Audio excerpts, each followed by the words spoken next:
Setelah saya banding-bandingkan di beberapa tempat ya, baik di bank konvensional maupun di berbagai exchanger, menurut saya ini adalah tempat paling cocok untuk membiakkan US dollar.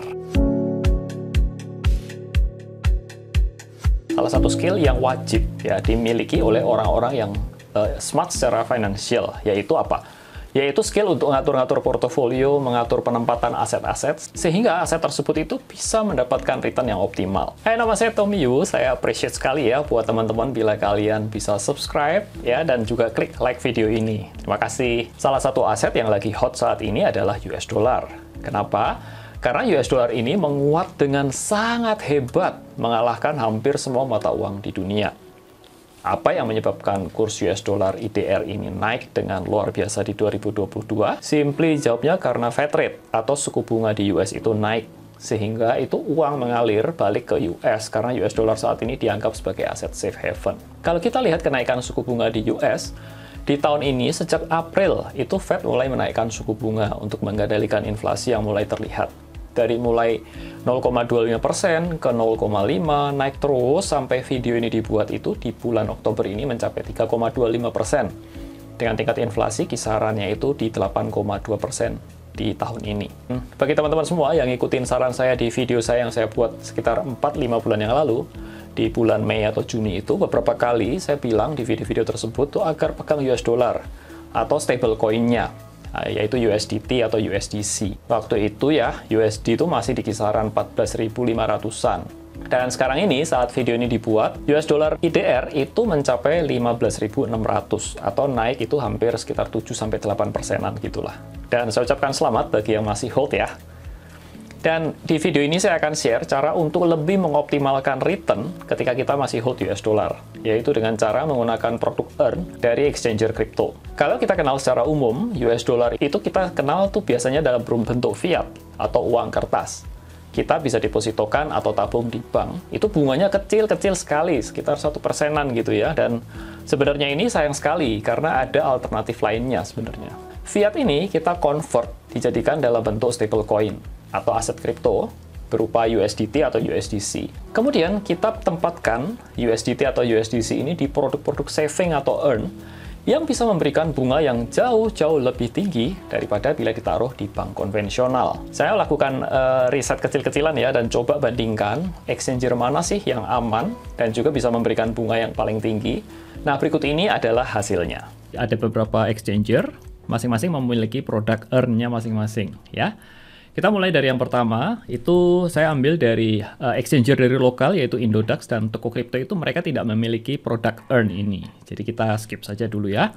Berikutnya adalah Thrift dan Huobi. Ini mereka punya, tetapi earn-nya kecil sekali bunganya ya. Kita masuk yang agak lumayan lagi ini, yaitu Pintu. Pintu ini memang cukup terkenal dengan produk earn-nya, tetapi ada beberapa persyaratan yang harus dipenuhi. Contohnya adalah seperti ini. Ini sama, USDT maupun USDC itu levelingnya sama, yaitu mereka ada istilahnya itu kalau level 0 itu 4% bunganya, itu maksimum yang dapat 4% ini adalah $200 saja. Tidak perlu ada staking PTU. PTU adalah koinnya Pintu ya.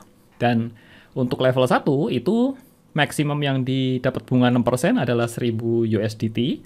Atau USDC dengan staking itu 100 pintu. Satu pintu itu nilainya 9.400. Jadi untuk level 1 ini sekitar 900 ribuan lah begitu. Untuk level 2 itu 7%, maksimum sekian. Kemudian yang paling tinggi adalah level 8, itu mencapai 12%. Ini cukup tinggi sekali ya. Tetapi staking pintunya itu 350.000 PTU. Ini kalau dirupiahkan itu sekitar 3,4-3,5 M begitu. Jadi ini persyaratannya cukup berat sekali ya, walaupun bisa dapat return yang tinggi. Berikutnya adalah Binance, mereka memiliki produk earn, itu untuk dua produk ini berbeda sedikit, yaitu USDT dan BUSD, mereka nggak ada USDC. Untuk USDT sendiri ini, tier 1 itu di cover atau maksimum yang dapat diberikan itu adalah $1.000. Ya, di atas 1.000, turun langsung ke 0,7, dan tier 3-nya di atas 5.000-nya turun lagi ke 0,28. Demikian pula untuk yang BUSD. Ini sedikit agak longgar, yaitu untuk tier 2-nya itu 1.000 sampai 10.000, sedangkan tier 3-nya ini di atas 10.000. Dan berikutnya kita mau lihat untuk yang Bybit Earn. Bybit Earn sendiri itu ada dua produk, ini agak sedikit berbeda. Untuk USDT sendiri, tier 1, 2, 3-nya ini 12%. Ini yang paling tinggi, saudara. Tetapi di cap untuk maksimum $500 saja. Jadi kalau di atas 500, ngedrop di 0,7. Kemudian tier berikutnya, tier ketiga 0,28 ini untuk di atas 1000. Jadi poin saya simpel seperti ini. Kalau dana Anda mau ditaruh di saving ini senilai maksimum $500, taruhlah di sini, saudara. Karena ini paling tinggi. Oke? Kalau untuk yang USDC, ini nggak pakai tier-tieran, nggak pakai limit, jadi flat 4,5% berapapun nominalnya. Ya, masuk sini dapat 4,5%. Which is ini mungkin tidak yang terbaik dari yang lain-lain, tetapi USDC-nya Bybit ini tidak ada limit sama sekali. So, ini yang menarik. Jadi masuk berapapun, dia akan kasih bunga 4,5%. Untuk memulai, caranya mudah banget. Yang pertama, kalian mesti punya akun Bybit terlebih dulu ya. Anda bisa buka di linknya saya sertakan. Linknya ada di layar, dan juga saya sertakan di deskripsi nanti dengan promo code 551 seperti ini. Kalau kita ingin transfer rupiah, deposit ya, itu dapat menggunakan, kalau langsung itu dengan P2P trading, itu beli pakai rupiah ya, pakai fiat.